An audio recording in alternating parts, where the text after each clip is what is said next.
It is Okay. It is what is it, man? What is it? Cave of the Living Dead. Bum, bum, bum. Also known as Der Fluch der grünen Augen. Okay. 1964 German and Yugoslav horror movie. Yeah. This was on a double feature with Tomb of Torture. Yeah.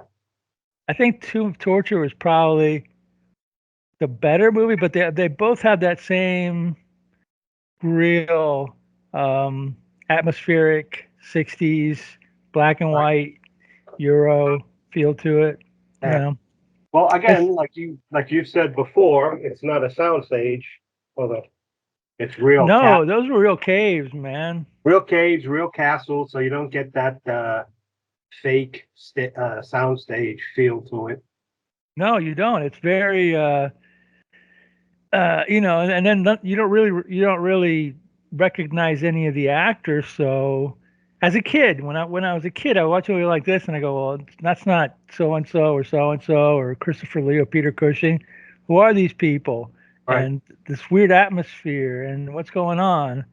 Unfortunately, for me, there's not much vampirism going on in this movie till the end. You get a lot of murder mystery, Mm, and I think this movie was originally was sold in Europe as a creamy, which is a German murder mystery, more so than a oh, horror okay. movie. And I think here, from what I read, it was promoted more as a horror movie. So maybe that's why it takes so long to get to the, you know. Right. But your camera got better for some reason now. It got a little better. Maybe it takes a little while for it Maybe to I'm warming up or yeah, something. Yeah, I something do like look a that. little better. Yeah, you look a little better. You got a little more color to you. You know, I thought maybe you were under the weather or something. You know. Maybe I need Anyway, like a light in front yeah, of you me. need a light shining on you, like a spotlight, and maybe some, Uh, you know. I still got this. I'm still not sure where I want my computer anyway, and I'm still working on setting up my area to work in and stuff. So I was really surprised when watching this because there was that one scene where the blonde goes into, she's talking to the professor, who's an actor Wolfgang Preiss, who I think he played Doctor Mabuse in some of those old German '60s right. movies, and she goes into her room, man, and we get Yeah. some kind of So nudity. I was like, yeah. hey, all right. I'm sure that was snip, snip, snip from, the TV printer or whatever. But we got a complete.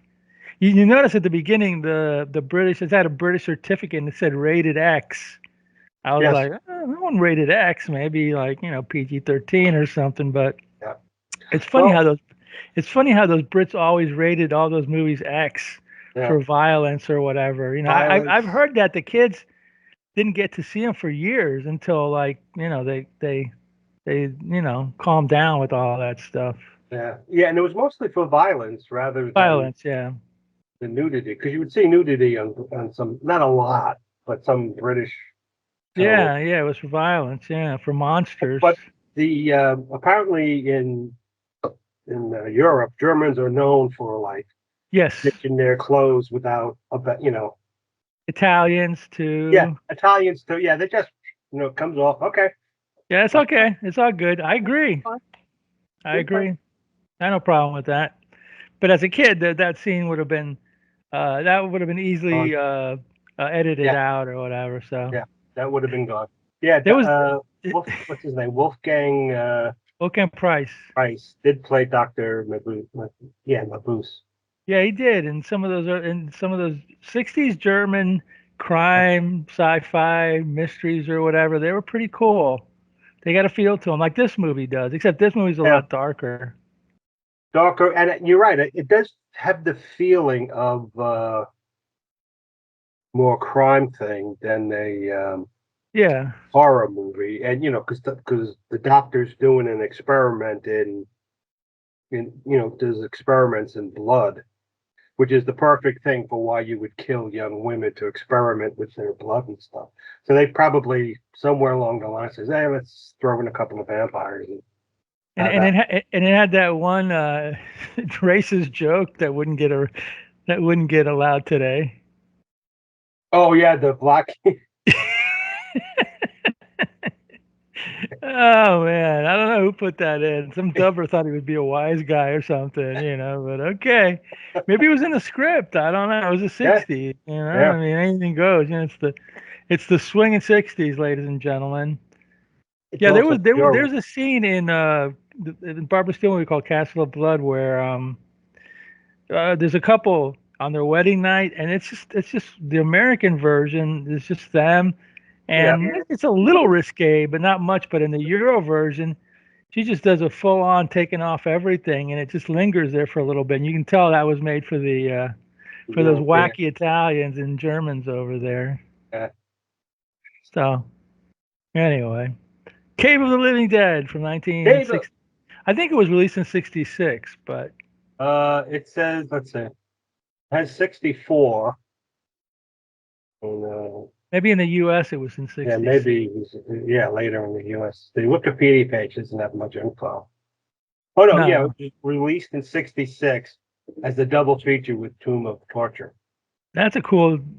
That's a cool. Tomb of Torture is more outrageous than this. There's like a deformed hunchback that kills women, and All right, there we are. there you go. I think they were both produced. I think they were both produced or actually brought to the U.S. and by Richard Gordon, who I actually in 2008 I did see at a Monster Bash. Oh, really? Yeah, he was still hanging in there, Richard Gordon. Yeah, Yeah, I think he brought him to the U.S. or something. Well, picked up Germany maybe. for distribution by Richard Gordon and Richard released Gordon. by Translux. You know what else Translux brought to the U or produced? It then they do Speed Racer. Yeah, and Felix the cat, that wonderful, Oh wonderful cat. yes, that's right. Yeah, That's yep. right. Translux, and also some other weirdo. They might have been connected with Germany because they also did another weirdo movie called The Head. One of those like head, like brain that wouldn't die Hmm. kind of movies, but it was the guy. It was a kind of a chubby German guy as the talking head, so to speak.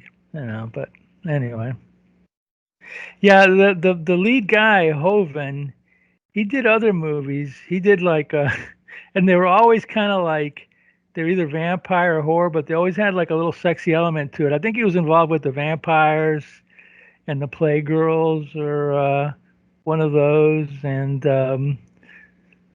there might have been another one too. Was it Vampire and the Playgirls? I think he was involved with Terror Creatures from the Grave with Barbara Steele. What else? But I mean, he was an actor Yeah. and a producer. So he's the lead. He's Inspector Frank Dorin. Let's see here. Yeah. Electric. The movie starts out. You see some jazzy lounge, which they don't have anymore, unfortunately. Lounge bars, and he's sitting there eyeing a woman's leg, and she's kind of flirting with him, and he's about to make his move, and two uh, they look like federal. This is in so you don't know what country it is, but it's definitely Europe. But it ain't the So, U.S.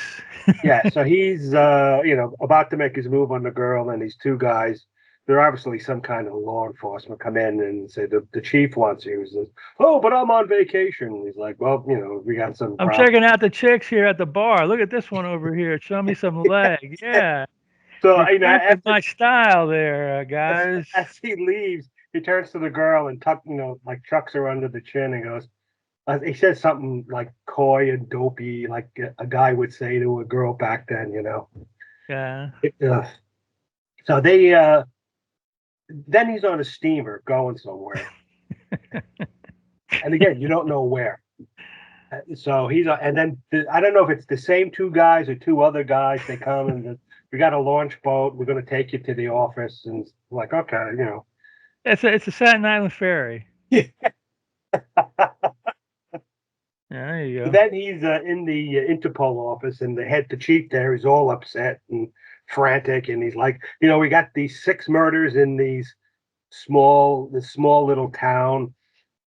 and we don't want the press to get to it because it would cause all sorts of havoc and chaos, and whatnot. And I think the town, Kind of like the Night Stalker. Remember, like in the Night yeah, Stalker, it was like, no, we don't want to promote. We don't want to talk about these crimes because it's going to cause panic in the streets. yeah, Let's hide from the people, so we'll just put them in more danger. yeah, exactly. Let's not tell them there's a killer going out at night. Yeah. Okay, so maybe they would stay home anyway. So there's like, you have to keep your things, your identity secret, but we have papers for you if the police, want some information and to know who you are or whatever. So he's that scene ends, and then it switches to there's a girl, I don't know, sweeping or doing something, And here's and more inappropriateness in this scene. it's it's obviously in some rundown inn in some Some village, village somewhere. and you don't know if it's what the that country is. You don't know where you are in this movie. It's Bratislava. Is that what they called it in the No, movie? Or oh, no, okay. I'm just messing with you. Oh, The movie was made partially in Yugoslavia, so I okay. imagine they probably filmed it Right. somewhere, Yeah, but in the somewhere in movie, some like Iron Curtain country or something like so that. I yeah. don't know. So this guy who's about, I don't know, like 60, he's flirting with this girl who's about um I don't know, Yeah, she's the like early 40 years 20s. younger than him. Yeah, And he's trying to like peek down her shirt, and as he does so, he accidentally it's breaks her, horrible. her across. But he's flirting with her, and then he's like, "Oh, I'm sorry. I'm just an old man. I'm fooling around." So then she goes, "Well, and she's like flirting with him and giggling and laughing. So then he goes to. She says, "Well, I'm going to go to bed," and he goes, "Okay, I'm going to be up for a little bit." And then you see a car driving down the road, and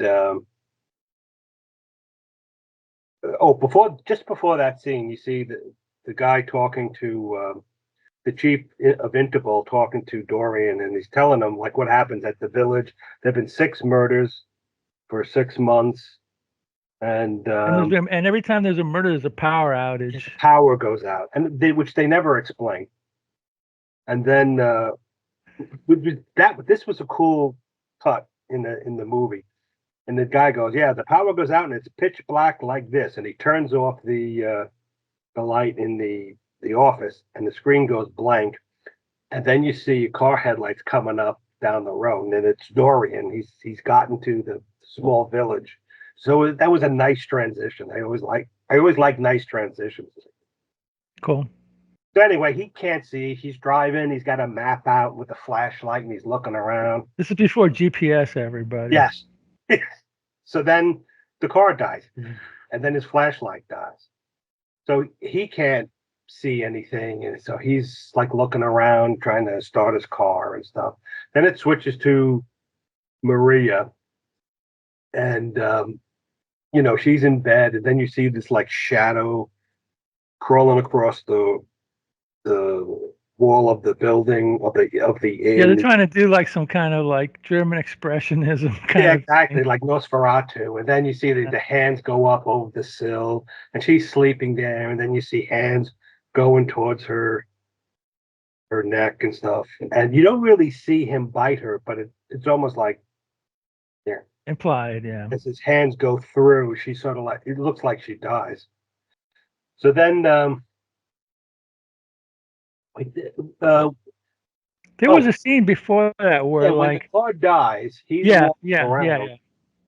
yeah. He's looking around, and then as he's looking at the car, there's a hand that grabs his shoulder, and he spins around and pulls out his gun, and it's this sexy blonde woman who's an assistant of Dr. Adelsberg in the That's castle. Maria, Erika Romberg. And Who's he really a starts, brunette, I believe. Looks like yeah, she was a he's brunette. really, yeah. And he starts flirting with her, and then she says, "Well, I'll walk you as far to the village and show you where to go." So, as they're walking, they're talking a bit about what's going on in the village and how she's there working as an assistant to Dr. Adelsberg. Well, she made a movie in 1969 called 68 called "So Much Naked Tenderness." I got to see that. Yeah. Yeah, and Circus. She was in Circus of Horror too earlier. So Oh, anyway, okay. So she, he's trying to pick her up, and she's just being coolly, brushing him aside, and then she shows him where she works in the castle, and then she points him to where to go in the inn, and then he arrives at the inn, and yeah, the old man's like, he, "Yeah, well, we usually don't get people in yeah, here or whatever." he really sells it in. Oh, we don't get people here. It's a lot of things. That's since the murders happened in the village. It's So anyway, he gets a room and he goes upstairs, and the innkeeper says, "Well, the cook Marie is next door, but she has to get up early, so I hope she doesn't disturb you." And he's like, "Nah, I'll be all right." And no funny business either. Yeah, yeah. And then it shows the blonde assistant walking towards the castle, and then you see this weirdo guy sneaking up behind her. What was his deal? He was, they Was supposedly, he just there to be just I another think like so. red herring or I something? think so. He was supposedly deaf, And the strongest man in the village or the something. strongest man in the village, and not right in the head. Yeah. But he played instruments. He played that what do you call it? The accordion or whatever. And it was weird. I don't know if he read people's lips, but they didn't really explain that either. He was So, angry. He was very angry and he all was the always time. angry. So he creeps up on her. It looks like he's going to grab her. Then something stops him, and she walks up into the castle. And then he's walking around. He sees Dorin's car, the Interpol guy, and Yeah, suddenly yeah. the power comes back on, and which spooks him. And then he's looking around the car, and he sees something in the back seat, so he picks it up and takes it. And then And then it goes. Then I think it goes back to the inn, and there's like people start talking about vampires. The right, cops come in, stuff like that. right, and then They the talk about how the girl was killed. They found vampire bites on her neck, but then this doctor comes in, and he doesn't believe in vampires. right, He died. She's got two bites on her neck. She's probably right, got no blood in her, but he says it's heart the failure heart attack. diagnosis. Well, I guess getting drained of blood would give you a heart attack. There's Oh, also sure before so. that there was a scene where the assistant goes to the castle, and that's when you first see I guess he's the butler, John, who's a black guy, Yeah. The black butler. Yeah. and he's worried about her because he feels protective of her. And then it switches to after they're talking about the vampire and stuff, then uh, He's Dorin wants to go to the the grotto. witch. He's talking to Yeah. the innkeeper, and then the innkeeper is saying, "Well, if you're going to go to the grotto, nobody goes there because it's full of vampires. But if you're going to go, you got to see Nami or Nani, or Yeah. Like the old witch lady or the old. yeah, the old witch lady." And then you know the Doran like laughs it off and like, "Well, I'm not superstitious." So then the next morning, it's like 7:15, and is pounding on his door, and Doran gets up. What's going on? And two cops burst in, and they're kind of like, you know, small town bumbling cops. Yeah. And The witch lady though tells him about vampires, and she gives him like an amulet, well, a that's not. cross. He hasn't gone to the witch lady yet. This is when Okay. you first find Maria dead. Okay. So the police wake up Doran. They accuse him of killing the girl, and he sort of knocks the gun out of their hand and grabs his gun. Then he shows them his papers, and they say, "Oh, you're from Interpol." So then he goes in, and that's where you see the doctor for the first time. And the doctor's look. She's got two marks on her neck, and she, like you said, she's all drained of blood. And he's like, "Oh, it's a heart attack, clearly." And this doctor constantly throughout the whole movie until the very end, probably, Yeah, Oh no, it's science. It's not science. It's not superstition. You know.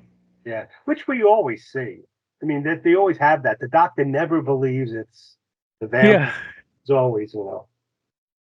So then Dorin, he gets dressed. He goes. That's when he goes to the witch lady, Mm. and she gives him a cross and some powder or something.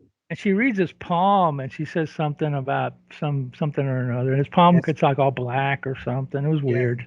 yeah. Well, what she does is she has a pot cooking on the stove, and she grabs his hand and she's reading it, and then to get a better or clearer look at his the lines in his hands, she puts his hand on the pot over the fire to get soot on his Mm. hand. But I'm like, that pot's got to be friggin' hot. Yeah. Oh, but anyway, you know, she reads him, and supposedly he's like the guy who was supposed to come and take care of the problem, but he has to be careful. Blah blah blah blah blah blah. And she gives him an amulet or a Right. cross or something to protect him. So then he's walking back. Um, he's walking back to the inn, and as he gets there, John, the butler, comes and he says, Dr. Adelsberg has invited you for your comfort to stay at the castle rather than the inn. Uh, and then as he comes in, he's talking to the innkeeper and the people, and they're all, these are vampires. I don't know why you don't believe. You don't, was it like, don't rock the boat because the vampires will get angry at you and stuff. And then the cop comes in and says, a note from the Interpol. And John reads it and says, do a blood test on the corpse of Maria. So then he says, well, okay, well, I gotta, I want to go to the grotto. So then um, the Yeah, he goes innkeeper, in. yeah, the innkeeper gives him a lamp, and again he warns him about the grotto being dangerous, and you have to be careful. So then he's walking towards the grotto. For some reason, And he's John with is the waiting. butler too, I Yeah, think. they're waiting for him. So then they both go in, and they're looking around, and then I don't know what it is, but you see something hanging and glowing.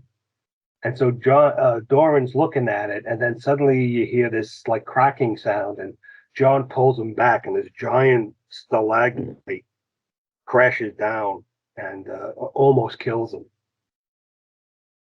Warning, Yeah, Lawrence. danger.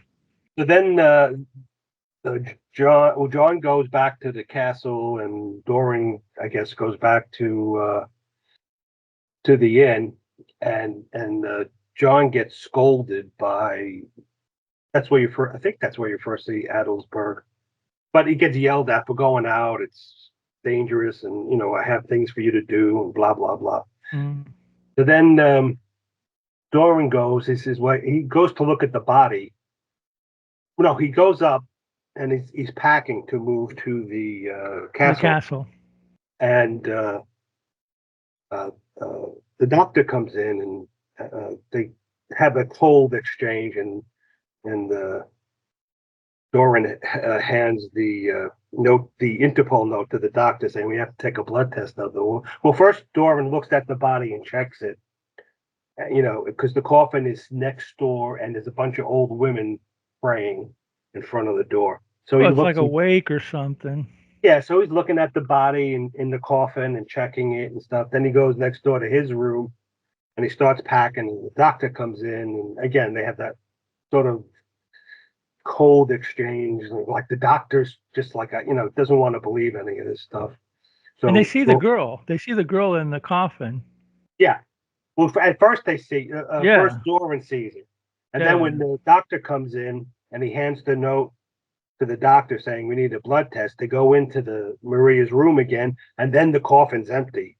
Yep. So they're looking around for. It's like, where the hell did she go? I mean, so they're looking out the window to see if there's any signs that somebody had climbed up or down or whatever.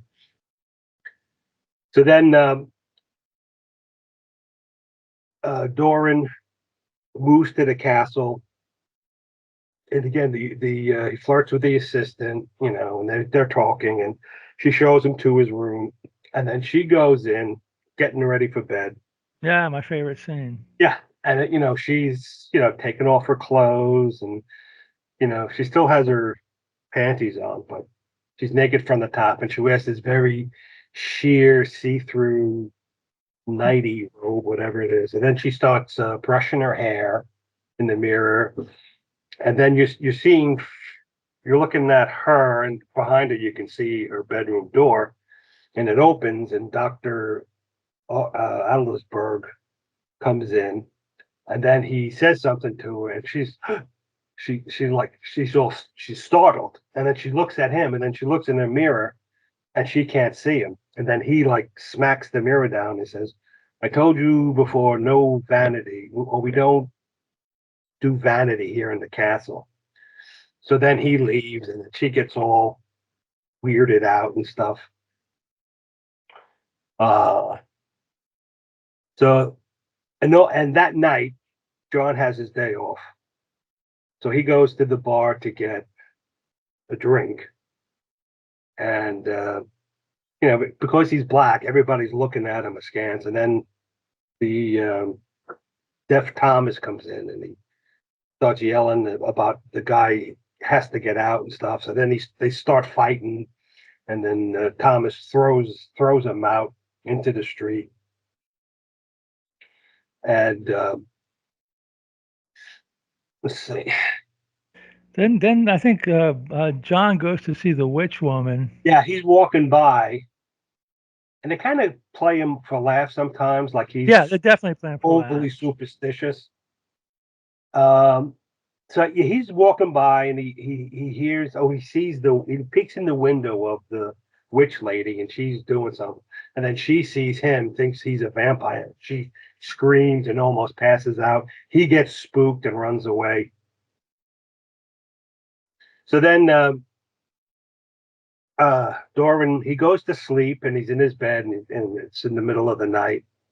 And, apparently the vampires only come out at midnight for 1 hour minus a minute, so for 59 minutes, which is a new one on me.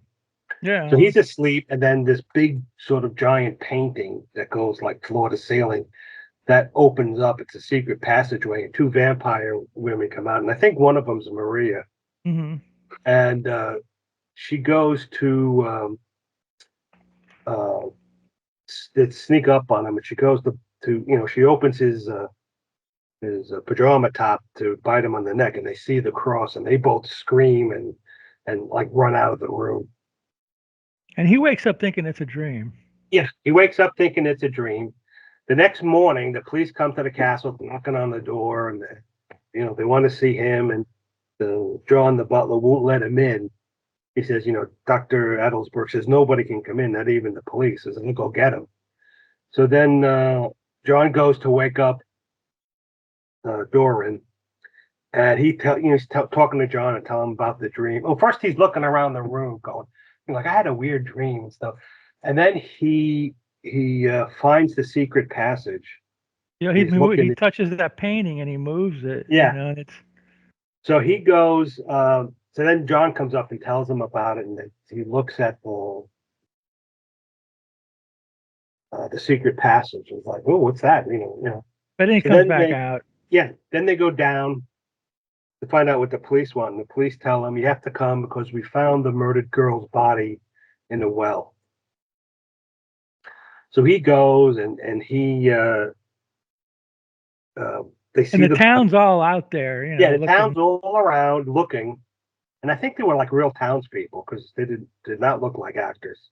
So then he has them. He puts a stick on a bucket so it has a place to stand, and the two cops start lowering him down, and then deaf Thomas comes and helps them. So he's down there and he's looking, and she's laying there with her eyes open. So then they somehow get her up. And then when they take the body out, everybody sees that she's a vampire. Well, that's what they say. Oh, vampire. And they all back away. And the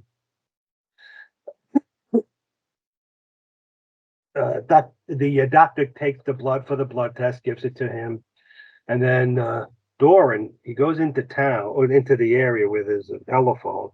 He calls Interpol and he says, I'm going to need some of your forensics guys to come up here. And the chief of Interpol says, No, you can't, because that'll it'll hit the news and it'll panic people, and we don't want that. So you'll have to do it on your own, or if you can't do it, come home and I'll send somebody else or whatever. So then he tries to. He's coming back, and he passes Thomas's house, and for some reason he goes in and searches it, and he finds the thing that Thomas stole from his car, and you don't know what it is yet. There was a scene though that was in one. There was a scene though which I didn't understand completely how she got it, but there was a scene when they were looking for the girl and everybody dispersed. The inspector was talking to the witch lady, and their snake came up towards them. Oh yeah, that's after they got the body out of the well, and Yeah, and she poured some blood on the some of snake. it was some of Maria's blood. It was Maria's blood that he got, and he said, "Look, see, it's vampire blood. It even killed the snake or Yeah, whatever." So I didn't think vampires had blood in them, but that's a new one on me. So yeah, exactly. So anyway, he finds his doohickey in Thomas's house. Thomas comes in and finds him there, and then they start fighting. And then oh, the creepy guy, yeah, yeah. so Dorin like punches him and knocks him out.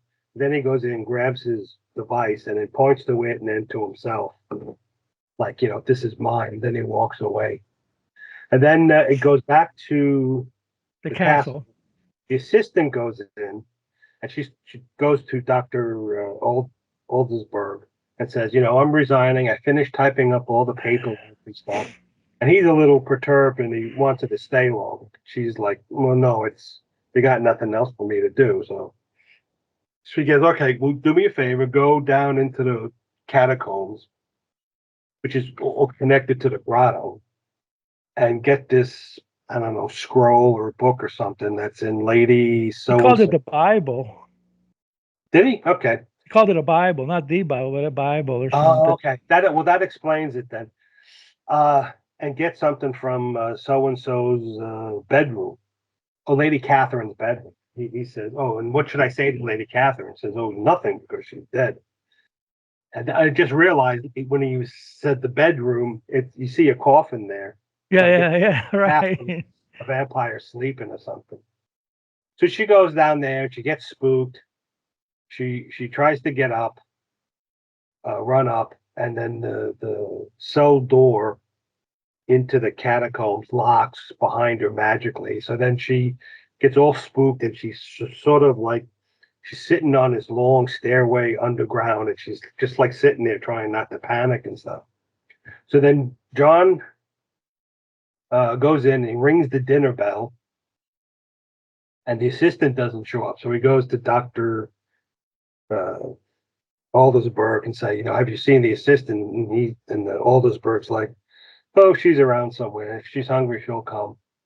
So then John goes to town and tells Dorin that the assistant's missing.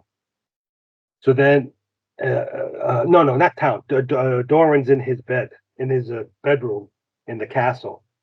So then John goes to Dorin and says, I can't find the assistant. So they go down John goes down the secret door, and he finds he's calling for her, and then she comes running up, and then, they see the door. So and John's there with them. So John like pulls the door open. And then with the assistant, they go down to where she was supposed to go, and you see like candles around the coffin inside. He finds this scroll, I guess, and that's the Bible. That's the But Bible, yeah. it's a vampire Bible because it explains everything you're supposed to do as a vampire, what to watch out for. And he's reading it, and the assistant's like looking around all spooked. And then you see Maria, she's on some like high ledge with another like a tunnel in the cave, watching them. So then, the Dorin is talking to the assistant about, the vampire, what's going on. And of course, that's when they kiss, a really passionate kiss. And so then Dorin, he goes into town and he gets everybody together to bring torches and stuff to go to the cemetery, to the grotto, wherever, wherever there's a coffin, to find the vampires and destroy them. So then as they're going somewhere. Him, John, and the assistant, I guess, are going to the grotto or back to the castle, whatever. And Maria the vampire, she attacks them, and she grabs the assistant and bites her on the neck.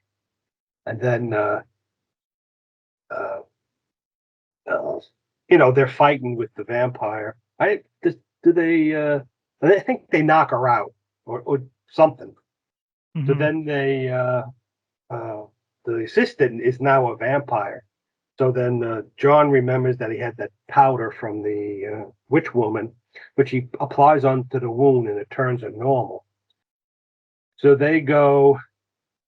Yeah, the vampire lady threw like a rock at the constable that was helping Karin. Yes, that's right. Yeah, she picked up this giant rock. Oh, that's that right. was funny. The assistant was going back to the He was going to inn. take her back to safety or whatever. Yeah, to safety, and then Maria the vampire takes this giant rock and throws it and kills him, and then attacks the assistant. And that's when John and Dorin come up, and they attack and incapacitate Maria the vampire. And then the assistant wakes up, and she's got vampire fangs, and then they put the powder on, which was given to him by which was another thing. I didn't know vampirism could be cured, but I guess this movie's inventing all sorts of. Well, you didn't have to go to the old witch woman. Yeah, I guess so. So then they bring the assistant to the witch woman, and they're talking, and she gives Dorin a hammer and like a mallet and a stake to kill the main. You have to kill the main vampire. So we don't know who the main vampire is yet. We just know. You don't. So Dorin, John, and the assistant, they go back to the castle, to the grottos, to find the main vampire. And in the meantime, the vampire, which you find out is Dr. Adelsberg. He's walking and the creepy guy was in the house too. Was in the castle too. Was in the grotto too for some reason. For some reason, you don't know why. And he got impaled by the door. That fence that falls. I forget what they call it. The fence that falls down. It's got spikes on the bottom of it. Yeah. It's the big sort of like crisscross iron. It was like a cell door that came down with spikes on it and killed them. Portcullis, maybe that's what it's called. So anyway, the Count or Dr. Adelsberg and Maria, they're walking upstairs to go to the castle. And the deaf guy Thomas is following them for some reason. And then Dorin, the assistant, and John, they're running after everybody. And then as they see John, they see John the butler. Yeah, but as Thomas runs up, he gets impaled by the the creepy guy. Yeah. So then because they can't lift it, they have to go around to the other way to the castle to get to where there are coffins. So they get there, and they meet John back at the castle, and he like breaks the door open so they can get to where the vampire is. The vampire coffin. So then, as they're looking, they find Adelsberg lying in his coffin, and they're coming, and then they're coming to put a stake in him, and then Maria the vampire, she tries to attack, and John holds her down and holds her back, and then Dorin hammers the stake into the professor. Yeah, and every time he hammers it in, the professor gets more and more, like his skin gets more bubbly and disgusting, and then finally he's bones, and then he explodes into like a fiery flame, and then he says something, but like the town is finally free or at peace, and that's what John said. John's holding because when the professor died, Maria, because he made her a vampire. I guess the vampirism left her or something, so that she's finally dead. And then John goes, "Oh, she finally has some peace." But And then if I remember correctly, the scene where he was sleeping and the vampires kept him by, and there was more than one vampire. yeah, well, you don't see a lot of vampires in this, No. and it's usually. I mean, if he killed 6 women, there technically should be 6 vampires, Yeah. but you only see at maximum 2, and most of It's the just the vampire one. you see is the one Maria. Yeah. So I'm not sure. I don't know if he's saving them for later or I don't know. what. But so at the end, John's carrying the dead body of Maria, and he turns back to Dorin and he says, "You don't believe in vampires, huh? Well, I do." And it's the end. Well, towards the end of the movie, the scientists ended up believing in vampires, though. Right. Towards Yeah. the end of it, he finally changed his mind and said, "Yeah, Yeah. I get it. This isn't scientific. This is something. This is black magic or Yeah. something." Well, he saw Maria animated walking around killing people, and with Yeah. rocks and still around, still walking around and stuff. So yeah, which was a sort of a trite. I mean, they always have that in the vampire movies where the doctor is always fighting for, or you got to be reasonable. This is the 18th century. This is in the 19th century. Yeah, We got to get rid of science. these stupid. To quote Thomas Dolby. Yes. It's like, Oh yeah, it was pretty good. I have to it was admit. all right. This movie was dripping in atmosphere. I mean, it just Yeah, oozes atmosphere. It's in black yeah, and white. The photography is great. It's like when you go into those caves, man, it's yeah. creepy as heck. They were real caves. It wasn't some Hollywood set. They had uh, a long stairway cut into Yeah, the wall of the cave, and that was real. It wasn't like like I said, some soundstage. The castle was real. The old buildings were real. I mean, they probably filmed it in some Yugoslavian village. sure, yeah. What was the first movie? Did your mom let you go to see horror movies at the theater? Uh, no, I could see science Oh, fiction and monster movies, but horror was so what was the first like monster or sci-fi that you went and saw at the theater on your own on my own. as a kid, not like as an adult The or earliest whatever. one I remember, uh, I think it was like 1 million BC or That's in the '60s, man. yeah, The Raquel Welch one. yeah, the Raquel Welch one. Yeah, because I couldn't go by myself. I could only go with my brother, and then if I think by the time that came out, I was kind of old enough to go to the movie and see with my brother and see a movie. But before that, I think my first movie I ever saw was Pinocchio. Hmm. Did you ever But yeah, skip school and go to the movie theater? nah, Uh, no, I went to Catholic school. If you did that kind of I stuff, did too, but you know. well, if you did that kind of stuff up in Brooklyn, they'd call your parents and Yeah, that's true too. Yeah, and then the nuns would yeah, like, you'd get. My mom could be kind of strict, and yeah, that's cool. no TV for a week or two. So, Wow. 10 Hail Marys, 10 Our yeah, Fathers, yeah, all that good stuff. yeah, Confession on Sunday or so, whenever, and, all that fun stuff that Catholicism brought to our lives. yeah, exactly. Oh, well, I'm glad you like this movie. I'm kind of okay with it. I like the atmosphere. I like some of the the creepy stuff, but I know I'd seen this before, but I was hoping there was more vampire stuff in it, Right, you know? right. So it's lacking a little bit in the vampirism. It alludes to a lot of it, but it's really a murder mystery. So, but it's worth checking out for the atmosphere. It's on YouTube, so it's a good copy too. That's why I picked it, because like, oh, it looks really nice. Let's do that. As opposed to one of these like digitized thingamajiggies that they used to have there or whatever. So Yeah, that's the problem now with